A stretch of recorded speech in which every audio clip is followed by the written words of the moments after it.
Pembacaan firman 2 Timotius 3 ayat 1. Ketahuilah pada hari-hari terakhir akan datang masa yang sukar.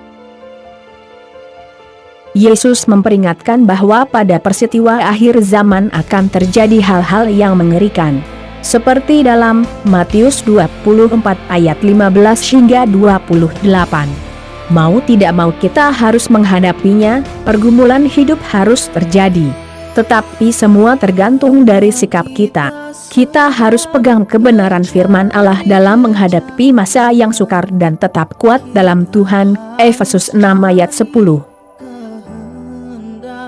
Dia tidak akan meninggalkan kita. Karena itu jangan menyerah dengan keadaan yang ada. Mungkin ada orang lain yang mencoba menutup jalan kita, ada pintu yang tertutup bagi kita, tetapi selalu ada jalan yang bisa dibuka oleh Tuhan. Ada begitu banyak cara Tuhan untuk menolong orang-orang yang percaya kepadanya.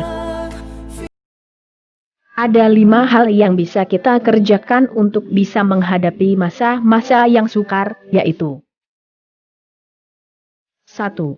Berdoa, Yakobus 5 ayat 16b hingga 18. Kita harus berdoa dengan keyakinan yang sungguh bahwa apa yang kita doakan dijawab Tuhan. Elia adalah manusia biasa seperti kita, tetapi ia bersungguh-sungguh berdoa, supaya hujan jangan turun dan hujan pun tidak turun di bumi selama 3 tahun dan 6 bulan.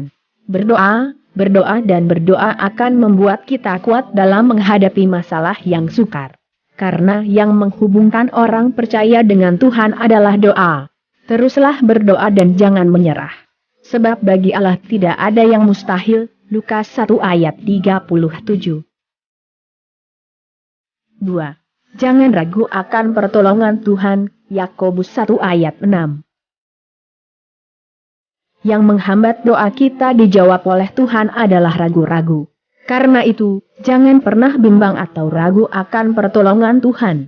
Pemazmur bisa melihat gunung-gunung persoalan di depannya, tetapi ia tidak pernah ragu akan pertolongan Tuhan. Mazmur 121 ayat 1 dan 2. Jangan pernah gentar dan putus asa dengan janji Allah. Sekali ia berjanji akan menolong kita, maka ia pasti akan menolong kita. 3. Teruslah membuka tangan untuk melayani Tuhan. Lukas 6 ayat 38. Ketika kita memberi, Allah akan membuka jalan dan mendatangkan kelimpahan bagi kita. Jangan tutup tangan bagi orang-orang yang membutuhkan kita, apalagi untuk pekerjaan Tuhan. Tuhan akan mencurahkan berkat bagi kita dengan kelimpahan. 4. Teruslah memuliakan Tuhan. Habakuk 3 ayat 17 hingga 19. Paulus dan Silas sedang berada di penjara dalam keadaan tidak berdaya, kaki dan tangan dipasung, tetapi mereka terus memuji Tuhan dan memuliakan Dia. Tiba-tiba Allah datang melawat mereka dan pintu-pintu penjara terbuka sehingga kaki dan tangan yang dipasung terlepas. Begitu dahsyatnya pujian orang percaya. Bahkan tembok Yeriko bisa hancur karena pujian.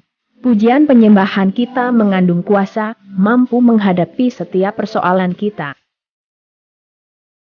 5.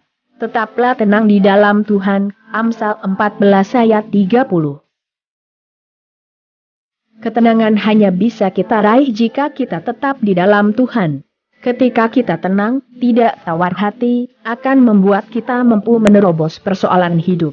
Masa sukar akan terus terjadi, tetapi tetaplah tenang di dalam Tuhan dan jangan tawar hati.